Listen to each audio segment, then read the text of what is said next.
Welcome back to the final credits. On today's show, we're going to be talking about a little movie that Amazon remade, and we want to know if it's better than the original. You know, a movie called Roadhouse. We're going to be talking about Quiet on Set. Is it as dark as you think, or we think that it might be? Marvel seems to have possibly cast their Silver Surfer, but what's with all the hula about it being a female? And we also saw Godzilla X Kong, the new Empire. We'll tell you our thoughts.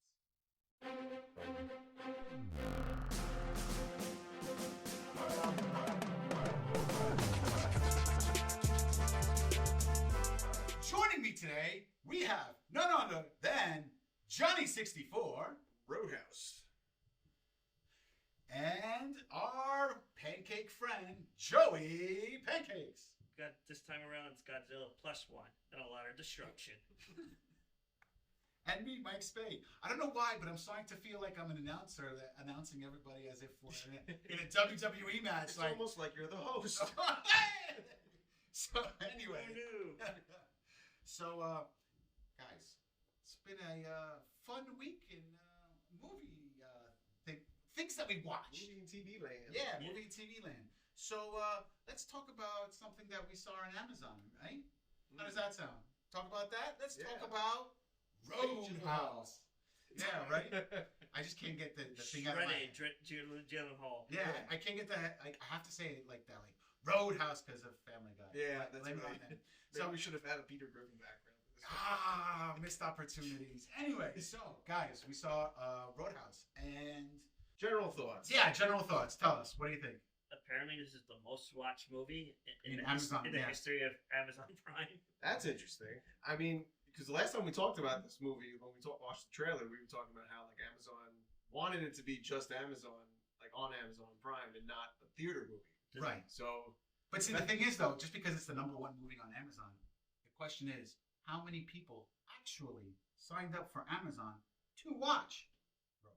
Or maybe they're going based off people that were already have Subscribers. membership and new members. Well, yeah, that's the thing. Everybody on Earth is already subscribed to Amazon Prime. So for the most part. yeah. I So- don't think this made a dent with that. But So, guys, I personally, I liked it. I enjoyed it. I'm not saying that it is better than the original, I don't think so. but I will say I had a good time. What do you guys think? So I took the tactic that you took, Joe, pancakes, for with what you did with Avatar. You watched the new one on Netflix first, and then you started watching the original after that. Right. So that's exactly what I did for Roadhouse. I never watched the original before, so I usually like movies like that. So shame me all you want that I never watched the original Roadhouse, but I got through this one on Amazon. I genuinely enjoyed it. I think once Conor McGregor got into the movie, that's when I actually started to actually enjoy it. But then once I watched the original, I was like, oh, like I saw like all the parallels, like with the scenes that they took and the characters that they took from the original, like watching remembering from like the new movie. So I was like, I came out of the original thinking like, well, the Amazon movie is not quite as good as this. Like did it live up for me? Did it live up to the the original? The expectations? Yeah, it's just I felt like this movie was like not as dark. I don't know if not that it was dark. It was just like I felt like there was just like more stakes in the original movie than this one. It was just like I don't know. Like Jake Gyllenhaal, he's just like going around his way, like not giving a shit about anything. Well, I think that's the point of his character. His character was to be a person who was just like a floater, like like a nomad. A loner. A loner, yeah, just going on his own, doing like think of the old school TV show The Incredible Hulk, where Bruce Banner, but in the show he was called David Banner. David Banner would just go from town to town to town, just looking for odd jobs and everything like that. And what his job was being in a fight club, basically. Yeah, it felt different. I mean, there were things that I feel like were missing from this new movie that like made the original so special. Like Jake Gyllenhaal like needed his Sam Elliott. Like he didn't have like his like partner in this movie that was in the original. I'm forgetting Sam Elliott's character's name, but you know who I'm talking about. The other guy, But that and like I liked how in the original like the character like he was he was part of the Roadhouse. He wasn't like a wanderer, and you see like the bar develop itself over the course of the movie. Like it starts off like the band is behind a cage and everybody's fighting and everything's just like run down and shit. And then like as the movie progresses, it gets like nicer and Patrick Swayze's got he's like telling people like the rest of the bouncers like how to act and how to be better and all this stuff. So you see the development happen. I feel like that wasn't here in this movie. It was just like the movie, the Roadhouse started off as like a tiki bar, and it ended as a tiki bar, and it was just about just protecting it. But you also had that in the original movie, but there was more to it than that I felt like was missing from this new movie. You know what I mean? Okay. Yeah. It definitely was very wacky and wild, and definitely certain points you don't take this serious, but it was still entertaining in a way. I'm not sure how well it would have done at the box office, like the director wanted to be. Like, I don't know if it lived up to the good reviews. It definitely was a bit all over the place, but you could definitely tell Jake Gyllenhaal was having fun with this part. Not only Jake, but I feel like Connor was also. And he was he had the time of his life. He was quoted in the press when they were plugging the movie that he had to turn down the crazy. Yeah, so imagine how much crazier he was. Oh man, that would have been great. But you know what? You guys are right. Once he showed up to the show, it felt like it was great. Like he made the movie fun. You know what I'm saying? Yeah. Oh, absolutely. That's what I'm saying. Like once he showed up, that's when I started actually enjoying the movie. Right, exactly. It was like a little boring otherwise. Like, I don't know about boring. It was slow paced in the sense where like we're doing character driven part right now, where how he used to be a fighter and now he's not a fighter, and et cetera, et cetera. He was trying to escape from his past that is pushed, beyond the point of no return. Then everybody is basically getting taken down with him. Like when, right. Like the concept. I know drawing from the original movie and other stuff. A criminal is trying to move in, buy up all the property, and for Master villain. He's daddy's son's, daddy's off in prison. He's taking over the criminal enterprise, and he's trying to run everybody out of town. Side note: the girl that played the bar owner, she's actually originally from the Daily Show. Oh, really? She has a comic background. She wasn't that funny though. She was in. I just know her from the show Shrinking with Jason Segel. That was an Apple show that came out like last year or something. Oh, nice. Like relatively. But yeah, no, she was. I thought she was kind of like blandish too. Yeah. I agree. Yeah. So, and most random cameo ever at the beginning, Post Malone. Yeah. What was up with And in the credits, he was using his real name, Austin Post. Yeah. I totally forgot that he showed up in the beginning scene of the movie until you just mentioned it. Yeah. Like, It was that's funny. unforgettable. Because I'm sitting there watching it, and my wife is like, "Wait, who is that? Why does it look familiar?" I was like, "Oh shit, that's Post Malone." And she's like, "What? Really?" And then I had to actually look it up to make sure that it was Post Yeah. Malone. I had that same reaction, like, wait, is it really him? And then when I zoom in, I was like, yeah, there's no mistaking. You can't mistake that face. And then, but it was a nice way to introduce Jake Gyllenhaal's character. Like, he has this reputation that he just destroys everyone in the He blacks out. Yeah, so he doesn't have to actual act. He can just collect the cash based on reputation alone. Leading him to come to the keys to get the job and set up shop. See, this is the thing with me and Jake Gyllenhaal. I'm not saying I'm not a fan of him, but like at least for this movie, I don't think he was the right casting for this movie. I understand Patrick that. Swayze was the pretty boy back then too, but he was a little too pretty boy, a little too soft spoken for this type of role. It's funny that you say this. I feel like that role was tailor made. If you take out Jake Gyllenhaal and then Jason Statham could just walk in, that part would. But like, no, Jason Statham would have been too too macho. Like he would he just would have been like another Conor McGregor, Right. like two crazy tough guys. You know who I am. like it's like it felt like he would have been the transporter moving through town, Right.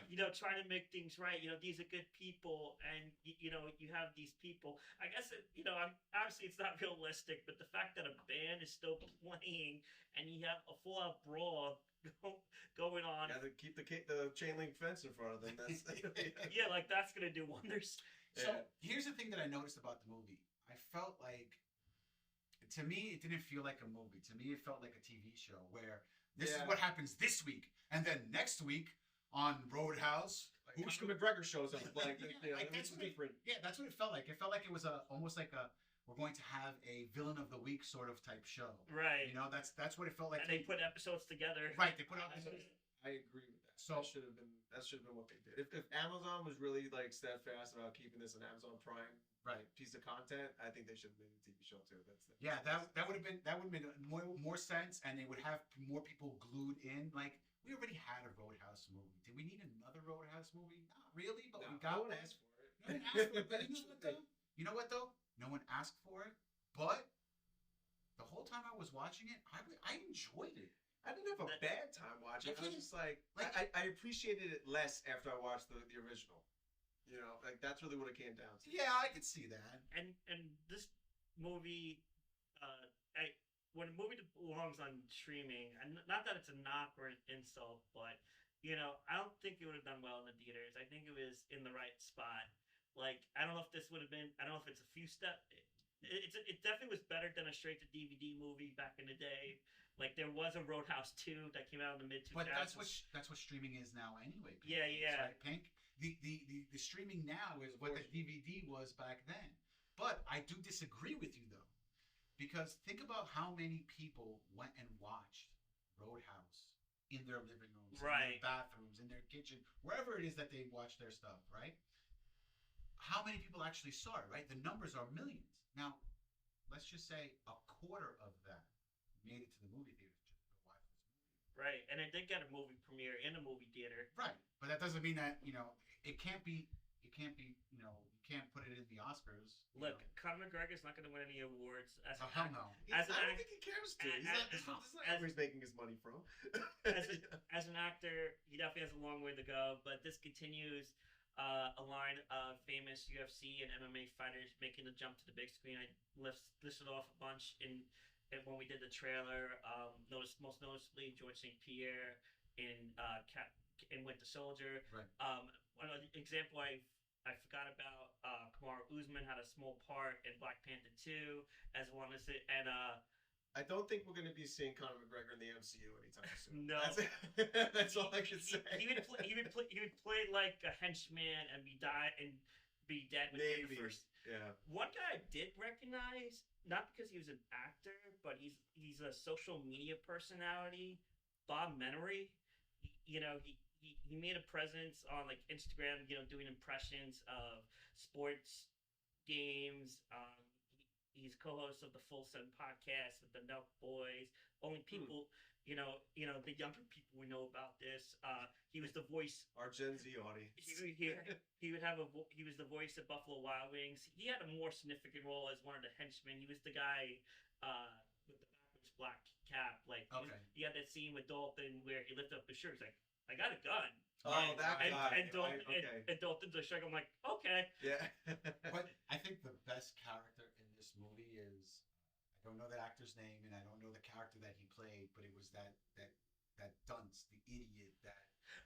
Idiot henchman. He was in the Menu. I know what you're talking about. He's been in a couple other movies. Yeah, to me, I was like, you know what? I can see this really, like, his character, I could see that really happening in real life because it felt natural. It wasn't like he was trying too hard or anything to that extent. I know one actress that was really good was the Ellie, the doctor, the love interest for Dalton, played by Daniela Melchiora, if I'm saying that right. She kind of like humanized him, and then there was the twist that she's the daughter of a cop. I kind of saw that coming. Yeah, but you know what though? I will say this, and that you mentioned her, I feel like her version of the character was better than the original character, because I feel like the one in the original. I mean, all right, let's get this out of the way with the original Roadhouse. It was a product of its time. But just like this movie, this movie's a product of its time. No, but like it was. Well, yeah, but I'm just saying, like it was that was a movie that just was. It's all about like like manpower and men beating the shit out of each other, and women are just either prostitutes or this or that. So like his love interest was just like she was a nurse, like like this one, but like she was just there. Like she was just like Yeah. the trophy to be won. This one in this version of the character in the new movie, I felt like she had more to her. She was able to like actually like fend for herself and fight a little bit. And like I said, like the twist with like the crooked cop was like interesting too. Maybe a little predictable, but I actually thought like if this movie did anything better, she was probably it. Well, one thing that kind of caught me by surprise a little bit in the fight scene when Dalton has the rematch with Knox, McGregor's character, like he ended up killing off Ben Brandt, the main villain. Yeah. And the final fight between. What about that after credits scene? Do you think they're gonna fill up in that and do a sequel where you see Knox escaping from the hospital, somehow being Butt naked? butt naked, and survive being stabbed 4 times? Right. Whatever drugs he's on to Yeah. make that a realistic scene. Yeah, I don't know. But you brought up the fight scenes. Yeah. I like the fight scenes until it became too fast and furious. Or too cartoony? Yeah, once like the boat scene Yeah, happened, I think that was when it was like too much. Yeah, it went a little too much. But again, I enjoyed it for its And slapstick comedy. there were no jugulars ripped out. Why? And, Right. and there we Yeah. go. But They didn't take it far enough, actually. I do see your point with the Fast and the Furious with the boat going through the bar and Right. and but it the movie served its purpose. It's very entertaining. It I did want it. You did wonder like what are we watching at some point? Like I will say, if this movie did come out in theaters, it probably would have been going head to head with Monkey Man. Well, if it came out around this time. or Ghostbusters or Godzilla. No, I don't think that. Not to that level. I think it would have been like a second tier type Yeah, of thing. it would. Maybe, yeah. Yeah, it would have been going up against like Monkey Man, something like that. Yeah, I agree. So, yeah, I think if you want just something to watch to kill the time, to enjoy and have a fun-filled time, I think it's good. It's a popcorn at home flick. Yeah, that's it. You know, That's it. get some snacks in your in your pantry and just have, sit back and just enjoy the mental junk food that this That's it. movie. And that means with this movie finally out, Conor McGregor, please get back in the octagon already. But I digress. With clothes on. With clothes on. Well, never mind. Yeah. So the question goes out to you guys. Let us know what you guys thought of Roadhouse. Did you like the old one? Did you like the new one? Did you hate the old one? Did you hate the new one? Which one do you think is better? Let us know in the comment section down below. All right, guys. So let's talk about something. A little more serious. Well, yeah, a lot more serious. I was going to say slightly more serious, Yeah. but it's hard because this is a show that honestly I heard about. I went like, whatever. Yeah. But we I don't didn't- normally do this type of thing. Right. Like we don't normally talk about documentaries. or Right, anything like that. exactly. But Johnny 64 goes to me. He's like, "Yo, you got to watch this. This thing is crazy."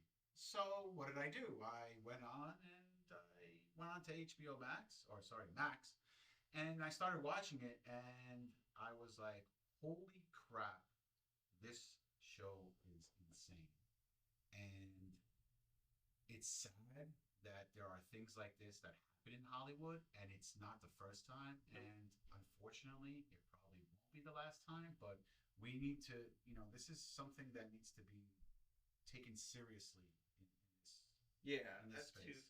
and like I got into it just because like I knew this show was coming, like this documentary was coming, and like as a '90s kid who loved Nickelodeon shows, like like all that and Keenan and Kel and Drake and Josh and Amanda Show and all that stuff. Like I've always heard over the years that the quote unquote mastermind behind these shows, Dan Schneider, always had some questionable shit going on, behind the scenes, and you always see stuff like made on people making videos about him on YouTube and Reddit posts, things like that. So like now this was like something that is like it's on like it's on TV, it's on the mainstream. People can now watch for themselves like what this is all about. Maybe there's something that like new things will come out, and boy, were there pieces of new information that hit people in the faces, including me, like a bag of bricks. I mean, we can go into details, but like we really shouldn't, because like some of the things that were discussed on this show were just really abhorrent. And those of you who've seen it, I mean, like Drake Bell's story from Drake and Josh, like that was a tough watch, like to even get through. But it goes to show, like as much as we enjoyed these shows back in the day, how much like like that made our childhoods. Like there were things that happened behind the scenes that there were, I guess you could say, sacrifices, for lack of a better term. But it's if you haven't seen this, I totally say just give it a watch, especially if you enjoyed these shows back then. To answer your question from the intro, Spade, yes, this was certainly very heavy, very heavy, wow, and dark beyond belief. I watched this with so much reluctancy and hesitancy. Like, I remember talking to you guys when we were preparing for the next show. We shouldn't talk about this, but considering it was Nickelodeon, the 90s, the time we came up, I, consider shutting it off, just after a couple episodes and just let you guys take it on. But to go back to episode one, like a lot of stuff we knew already, but the Amanda Bynes stuff, like definitely a cornerstone from that era. First with all that, then her own show, like that poor girl, coming in up in that environment. And she was so talented. She too, was when so was a kid. funny. Like she was at the Laugh Factory in L.A. when she was 10. Right. The footage they showed of that, like now look at her. The girl was on her way to superstardom from a child star to the next phase of her life, into adulthood, into like unfortunately things happen. The stuff with his writers, how he treated the women writers, getting underpaid, how they had to share a salary, quote unquote, how how he favored the male writers. Yeah, it was a lot to take in. Yeah, it is. It is a lot to take in. And one thing that I think people need to understand, and when I say that, I'm talking to you, Hollywood, and I'm telling you this: people who have been prosecuted and have made their name has been put on a certain list should not ever work in that field ever again. Because for someone who, for lack of a better term, did things to other people and was found guilty on it, and then is now working at another studio, writing and, whatever it is that he's doing in another studio, that should not be happening, guys. It should not. Yeah, well, that what you're referring to, I think that was Brian Peck. I'm talking about Brian Peck. Well, no, you're referring to Disney rehiring him, Yeah. even though they just clearly didn't vet him. Right, exactly. Like, I don't understand how, like, I don't know how long he worked there, like, after the fact, but, like... regardless of how long he worked there, that should have never happened, man. These things should not be happening. Hollywood has been around for 100 years, over 100 years now, since the 20s, right? So you guys need to do something better. You can't keep doing these things. It's like every few years you find out, oh, this happened. Like, look at the Coreys. A person, unalivened himself because of things that were happening to them in Hollywood, and that should not be happening. And those the kids on All That cast that came out later seasons after watching the show, they pushed the boundaries and passed the amount of hours for the child labor laws on set. And certain scenes you watch, I'm like, really? That didn't age well in 20-something years. What was the Fear Factor? Which I remember watching, like the ones that they showed on this doc. I remember watching when I was a kid. I was like, looking back even then, I was like, yeah, some of these are weird. Like, I feel like what this documentary did is just that it's showing a light on just all the abuses that these executives who have way too much power and influence have taken advantage of with both the kids, their parents, and other employees. And and B, it just like really it shows that like not much like has been done since then, because all the stuff really took place like during the mid 2000s when it was at its worst. Like the protections that should be there for child actors and child workers for this industry have not been put into place nearly as much as it needed to be, and even now, like there's still problems with it. So I would like to hope that this Quiet on Set is like bringing that to light enough where these studios will start to wake up and say like, okay, like like these things will either get us in trouble, or you have to make sure that the people who are in charge, they're held accountable. They're not going to be the types of people to abuse abuse everyone around them Right. like this. So like those protections need to be in place. And I feel like, and this goes out to the parents of anyone who has children who are in the industry. Guys, don't just look at the numbers, man. Don't Yeah. just look at your bank account and saying, "Oh, you just shut up and let it go," and we're gonna see our bank. Like, stop. Yeah, way too many instances Yes. in those stories about the parents just kind of letting things go and just hoping for the best just because they get a paycheck. And, Yeah. and that one mom who was trying to do the right thing and over things her child was going through was considered at the time a problem because Right. she was too vocal about situations, and the agent of her son said, just be quiet, you're getting this amount of money, so on, you Is have that all one of these. the All That actors? That's one of the Yeah, All I'm trying to remember actors. his name. Yeah. And then when that kid grew up, and I think another cast member, they ended up going through alcohol problems. Well, see, Well, glad you brought so that up. many of them do. Think about all the childhood actors. Think of all the people that you have seen when you were growing up, all the childhood actors, and look at them today. They've become, I'm not saying all, but a lot of them have become alcoholics, drug addicts, Mental problems. mental issues. They break down. Like, it is bad. Like And Amanda Bynes, Lindsay Lohan, Yeah. Barry Feldman, Britney Spears. Britney Spears. All it's just, but it's all the same cycles. Yeah, right? yeah. There's a common denominator. and it needs to stop, guys. Like, Yeah. I'm talking. Like, I can't speak too much about it. I'm not a parent. I can't say. But you know what? If I was a parent, these are things that I would be first thing looking at. Like, for instance, Drake Bell's father, right? He Totally saw. heartbreaking. Yeah. Yo, you have no idea. Like, I'm getting goosebumps right now thinking about that scene because I felt so bad towards the end when he finally was able to talk to Drake and Drake was telling him that they caught the guy and everything and because of this and that, and he goes, "I'm so glad that he didn't do anything to you," right? And at that point you're like, oh, he doesn't know that it was him that he got. So it's like one of those situations where you're like, oh, this poor guy. Imagine, he was crying while he was doing this interview. Imagine how he felt when he actually did find out that his son was a victim of that's the correct word, yes, victim. He became a victim of that situation. And I feel like, guys, Hollywood, you need to step up and do something better. And the fact that early on his father had his suspicions, so many words I want to use to describe that animal for what he did, but he saw that the evil of what that sicko, that he was too close, he was planting the seeds, and before he was grooming him. And into his father got totally cut out of the inner circle because this.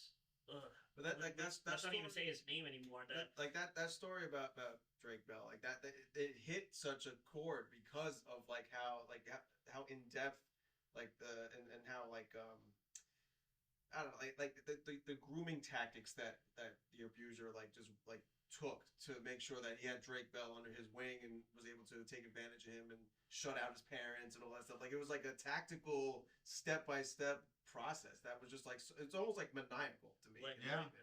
I agree.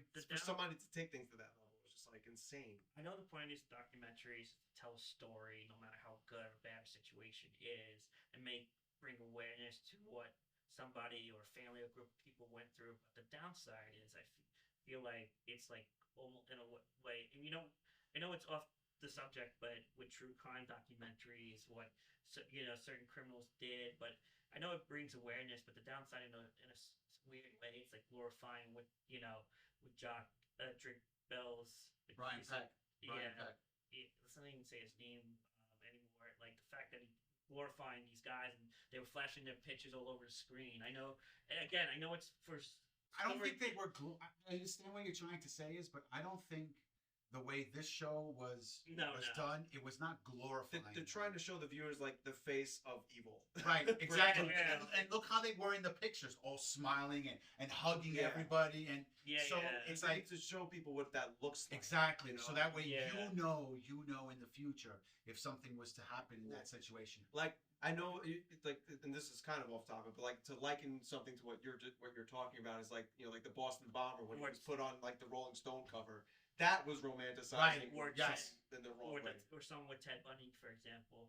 Yeah, like Uh, they weren't. This doc wasn't turning them into celebrities. It was No. more like like these were the people that were committing the crimes that did heinous acts to all these poor kids. This is what it looks like. So, any other families or parents of kids that are thinking about putting them in Hollywood or entertainment, these are the types of things that you need to look out for and make sure that your kid's protected. If I could bring it back to Dan Snyder for a moment, when he was finally let go by Nickelodeon in 2018, Quietly. after an investigation, I mean, if based on everything that was told, it was the right thing and it had to be done. But was it too little, too late? Absolutely. Should he been gone way sooner? And was it only gone because of the changing of the environment, the Me Too movement, everything that's happening with Harvey Weinstein, etc. I remember when the news first came out, and by then, like I had already started like reading stuff like rumors and things that he did and whatnot. So I was already like good riddance and all that. But like it was clear that by the time they let him go, like not only was the Me Too movement like a factor in that, but his shows that he was creating after the fact, like after iCarly, I think like his shows started getting less and less successful. Like the Thundermans and like whatever shows that are out now. They figured like now's a good time as ever to get rid of him because he's not really making as much money as he used to anyway. So why not? So might as well get rid of him quietly while everybody's focused on like Harvey Weinstein and all them, and we can get rid of him. Under the plug. Yes, 100%. And now they knew what they were doing. And I don't know if the documentary was able to confirm this number, but supposedly he got $7 million buyout. Yeah, and that's part of his deal to let him go quietly into the night. Yeah. But and then also speak of him too, like after this came out, he has his own little YouTube channel, Dan Schneider, and he came out with I don't know if you saw it, like a little interview that one of the cast members of iCarly, I forget his name, Tebow, the one who had like the onion ring thing in iCarly, whatever. He interviewed him about this documentary. And honestly, I didn't. If you were to watch it, I think it's like 20 minutes long, half hour long, maybe. He's just coming off as like like at first he seems sympathetic. I'm sorry, maybe I was too like hard of a boss on people. But that's what he was trying to make himself look like. He was denying things that were very clearly happening, making himself look like a victim. Yeah, and he was saying things like, oh, like like I guess I had to be nicer. Like he's saying it in a way it's like, oh, like they weren't tough enough to deal with me. Like it was almost like apologetic, but also kind of just like poking the the victims' backs as well. You know what I mean? Selective memory. I remember I was watching that too, and I was just like, he's still kind of a piece of shit. He doesn't he doesn't mean what he's saying, or he just doesn't understand like the ramifications of what he allowed to happen around him. Like not just his actions, but the people in his circle that he allowed to be a part of his production company. It could go either way. It could be a PR thing that they're doing just so they can make it look like this show is not 100% right because of X, Y, and Z. Yeah, and look, so trying to save some sort of grace for him. But you know what? Like we saw clips of like Ariana Grande with her foot in her mouth as like a web clip, like which he would be involved with. So it's like you knew, like come on, come on.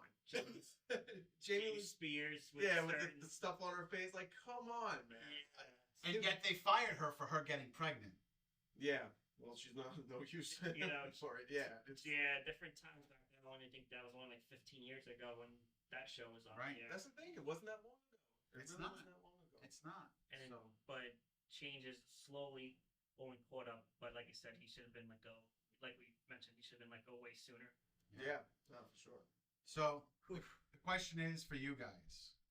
I think you guys all should go watch it and understand what the severity of the situation is. And it's something that I think all parents should watch, especially if their kids are in Hollywood. So, this goes out to Corey. Corey's been saying it for years. And you know what? He's right. So, guys, let's go on a different note. Something not as happy, but not as sad.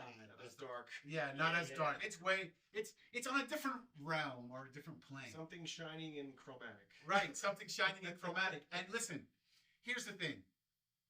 It seems like Marvel has chosen their actor for We should know. Silver Surfer. We should know this is just rumor for now.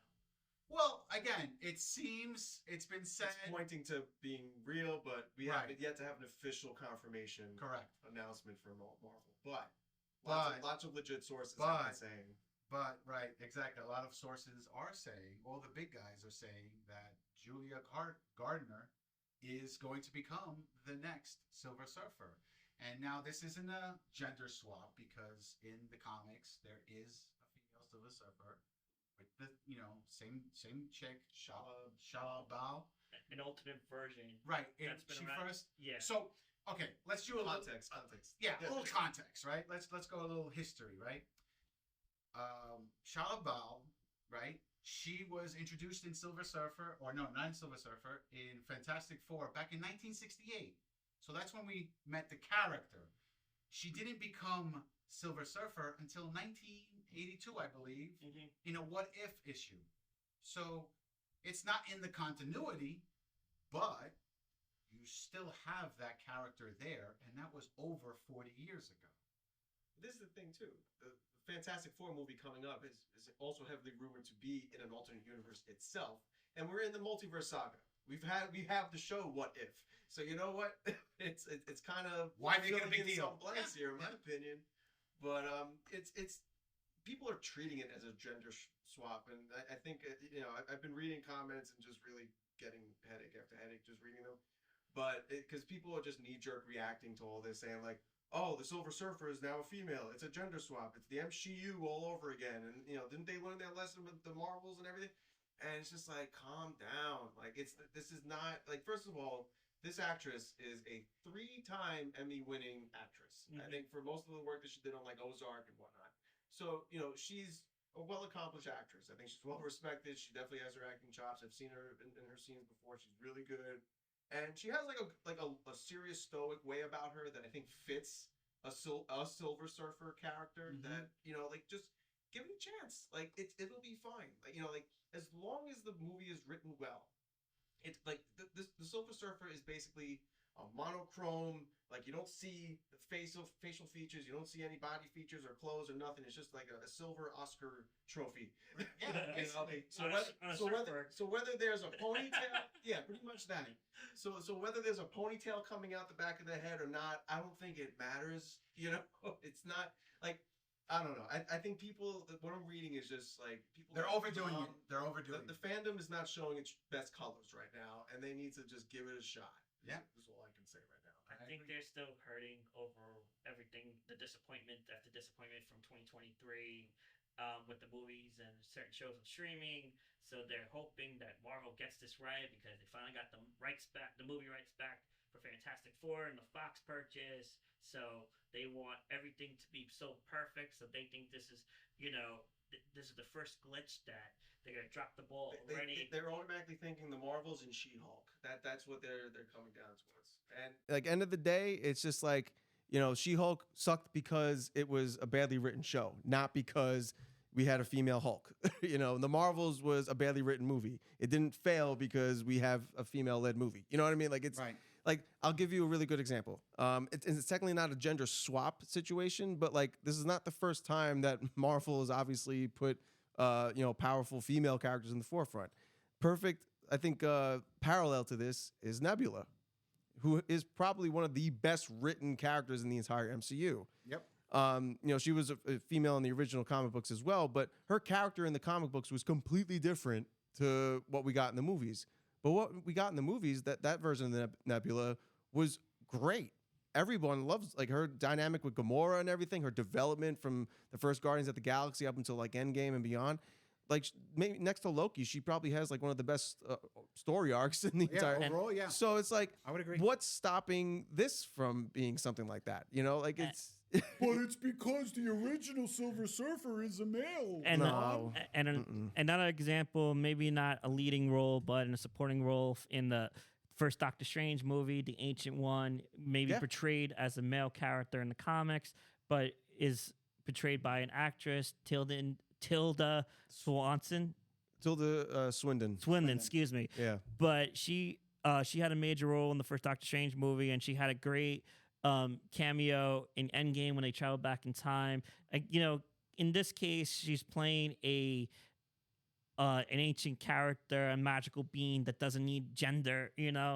So I think by the time Doctor Strange was over in Endgame, I think she nailed it, and that character was the supreme being, and before Wong or Doctor Strange go into that. So I think let the story play out. Let us see the first trailer. We got a long way before. Let's wait until Marvel makes the official announcement at a Comic-Con, right? At a D23, for example. But this is the thing too, that with any character really, but like especially with like female characters, since they're always being put under the gun by the fandoms. All that matters, like in the case of like the Ancient One with like Tilda Swinton, like her character was great because it didn't care, like her character didn't care that she was female. No. The character cared about what it did for the story. Exactly. Like having her one-on-one with Hulk and telling him about like how the time travel works and alternate universes work. Like that was her function in the story, and that's what and how she trained Doctor Strange and all that stuff. Like that was her like reason for being, and like you didn't even think about the fact that she was female after like the first like 2 seconds, and when you have that, like if you're doing a gender swap or not, like that's all that matters. I think as long as like it's a good written character, that's people will come out of the theater happy with that person. It shouldn't matter about the end of the day. Yeah, if we get those things that you mentioned, right. I think they picked somebody good. Yeah. So, guys, it's movies. They're going to change things. Just like, you read a book and then you watch the movie and, they changed this. Okay, well, the same thing happened here. It's a comic book that turned into a movie. Things are going to change, and I don't see it being an issue. The only time I have an issue with it is if it's something that's, like not a documentary. If it's something that's historical. Like, for instance, you're not going to have a white guy playing Martin Luther King. Nope. Right? No. You're not. But that's historic. I don't care what kind of actor. You could get the best actor, Daniel Day-Lewis, to play him. It's not going to happen. You can't do that, right? Just like, you can't have... it doesn't matter. You get the point. These things shouldn't matter whether they're male or female. It's whether the actor is doing what they're supposed to do. And if they're doing that, that's all that matters. Make a good film. Everything else does not matter. So that's it. That goes to the screenwriters. It's all to them.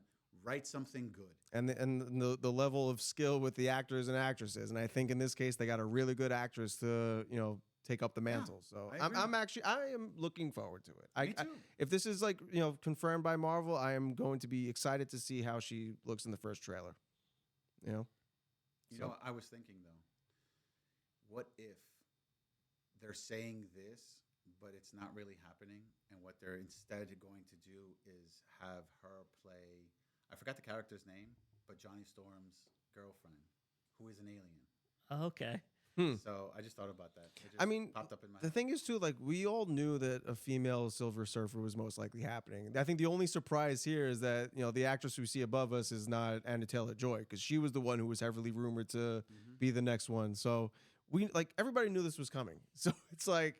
I don't know. I don't understand the knee-jerk reactions at this point, because it's the same old story. What I'm waiting for is the first trailer so I could prove Johnny 64 wrong that this movie is not taking place in the 1960s based on one Instagram post on Valentine's Day. You're crazy.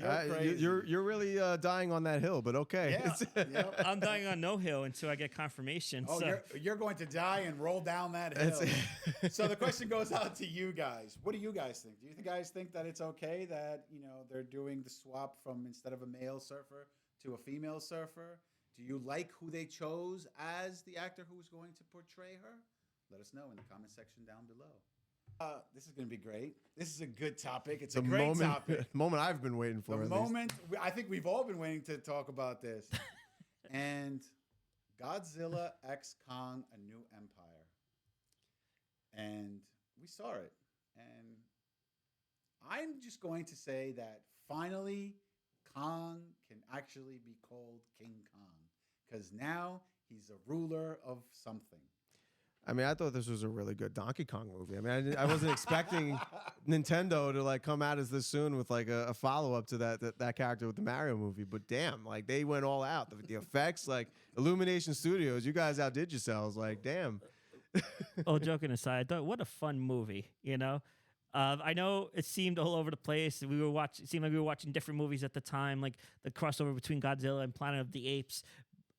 But I thought overall it's gonna be definitely in the conversation for one of the best movies of the year. It's definitely not gonna. It's not gonna surpass Dune Part 2. Just my opinion. The funnest movie of the year, maybe. One of the most fun movies of the year. That one of the most entertaining, I think, but one of the best. You know, keep in mind it was only came out just in March, so it's still early in the year. For the end of the first quarter of the year. It's officially a week that it's been out, right? And officially, as a week that it's been out, it has made worldwide $218 million. So I think that speaks for itself. People love their junk food. People love their That's a lot people of love their popcorn. snacks. Yeah, people love their snacks. Let me ask you. Let me ask this to you guys. This universe, as of this year, has now been around for 10 years. Yes. Multiple movie. Yeah, first Godzilla movie came out in 2014. Yes, you're right. So, as a universe as a whole, how much you've been enjoying it? How well done up to this point with all the movies, and if you include Marok in there, the first TV show that they did as well. I think with this movie especially, it's almost like Fast and Furious that like they're starting to see their like where their footing is with this series, and Okay. they're realizing that they have to lean into the silly a little bit with this. They have to be like, like they know how ridiculous all of this is. They know how crazy it is to have giant monsters constantly fighting, constantly having it has to be mass casualty events, knocking down like buildings. Godzilla taking a nap in the Roman Coliseum. Yeah, so I mean, and we can get into that stuff in a bit, but like just like with this movie as a whole, and then we saw it a little bit with the Godzilla versus Kong that came before this, like a couple years ago. I think they're starting to know like, okay, like our numbers are coming from just being have these movies have like as crazy as a storyline and dialogue and action sequences as possible. Who cares about realism? Throw that away. Who cares about like like doesn't need it. the little questions that people might ask, like if this happened in the real world? Oh, geez. Throw that away. We're just gonna have like a crazy ass, colorful live action anime fight. Think about it. They started the movie off doing what? Oh no, Kong has a toothache. Well, no, they started off in a much better way than the other movies. That they just went right into the action. Both him and Godzilla just had action sequences I'm like not off the bat, Yes, which was but great. To start off the story that you're going to do for the movie, start off with Kong saying, "Oh no, I bit into something and my tooth hurts. I have an infected gum or something like that." But- So let me go back to the surface world where they have a doctor who has this crazy flying mech that can just replace a tooth. And like, what is like? This is the first 10 minutes. It's the first 10 minutes. Well, So yeah, I don't. Go ahead. for what I remember, he's new to that world. They sent him there because his original home was Khan Island, yeah, Skull right. Island. Skull Right. Island. Yeah. But to start off the movie with like, oh, I know. hey, Kong just beat up somebody and just ripped him in half over his head, and oh look, after I bit into him, ooh, I got a toothache. Well, that goes back to what he was saying. Like they're just starting to lean more into the silliness and the Right. comedy. But for the light moments, I don't think they overdid it with the comet and the light moments. No, I think they did a little bit, but what made it work better than like other movies that suffered Yeah. from that issue is just that they made it clear in the writing and the style of this movie that they just did not give a fuck. They were going to make any scene happen, and they said, "We're going to shove this in your face, and you're going to like it." And we did. But it was a lot. It was a lot to deal with. That's all I could say. It's not going to win any Oscars. Yeah. No, for no. anything. So, but one of my concerns going into it, and it turned out to be true, not overly concerned, is that kind of Godzilla took, and I said in the short, needed more Godzilla. His arc kind of took a backseat. Like Khan had more of a leading arc in this, on his journey. You know, they still show Godzilla, you know, traveling to different locations to re-energize. But eventually, we got the shine in the middle of not the middle, at the end of the movie when after they got their, you know, their beef out of the way, like you again, and they got their fight when, you know, nice surprise, Monarch came out of nowhere to like be peacekeeper between them, saying we Yeah. have a common enemy, Mm. and then when they took on evil Caesar from Planet of the Apes, Caesar's a chimp. Obviously, this was a orangutan, but to see the team up and be on the same side with the Scar, what was the full name? Scar Monkey? No, Scar King. Scar King. Yeah. Like to see the difference in size when they were in their world, and then he came to our world. Yeah, and it was crazy. And they absolutely destroyed. What was it? What city were they in? Rio. Brazil? Rio de Janeiro. Yeah. Yeah. Rio got destroyed. For once, it wasn't New York this time, or San Francisco, or somewhere in the U.S. Yeah. They're like, let's go to Brazil and destroy a beautiful paradise. Rio got knocked off the map. So since you guys brought that up, how many people do you think have died in this movie? How many people do you think have died in the entire MonsterVerse at this point? It's okay. The Jesus statue didn't get destroyed. I think honestly, like it's like they're doing Thanos' work for him. Right, exactly. By the end of this whole thing, like the half of the Earth is like just gotten smushed. I was watching this and I was like, holy crap. Like, how many people are going to die for these two people to fight? Well, these two monsters. But that's what I'm to saying. Like fight. this movie made that worse than ever, in my opinion. But like it just didn't care. It's just like, yeah, like 5 like populated buildings just went completely down. But hey, like, you know, he just took his the Scar King just took his chain thing and took another building and smashed it into Kong's face with it like a freaking nunchuck, you know. Or the thing that you brought up in the short, the little suplex. Yeah, we got like Godzilla suplexing Kong next to the pyramids, and then he goes to sleep in the Coliseum. Imagine Who the earthquakes cares? because of that. Who cares? I don't know what the writers were on when they were writing this, but some cocaine or some chronic like speed like had to be involved. Like I don't know. think they might have thought that this was going to be a cartoon. So Oh, even as far as cartoons go, man, I'm just like picturing like a writer or the director just taking like a fat line, just going, "Yo, what about this idea? Like, how about this? Let's do it next to the fucking pyramids. Watch this." So to give some credit, I'm glad the main focus was on the monsters and the human story took a back seat to that. But to give credit to Rebecca Hall as Dr. Andrews returning, I thought she was really good. The comedy between Brian Tyree Henry and Dan Stevens' characters, like they were good. They were the comic relief. Like they had a bromance going on there. And R.I.P. to the ship captain, the flying ship captain that just got eaten by a tree and then never spoken of again. Like, why did you even include him in the script? Somebody needed to die. And then like the other doctor character, he's like, "We'll mourn later." They never mourn later. They just could never even mention the guy later. It's just like he's just gone. It was like Deep Blue Sea with Samuel L. Jackson.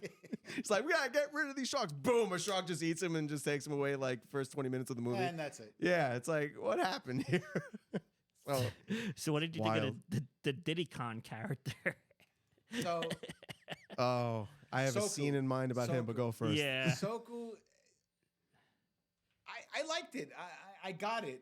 I understood that, you know, now Kong has like I guess you could say a right hand.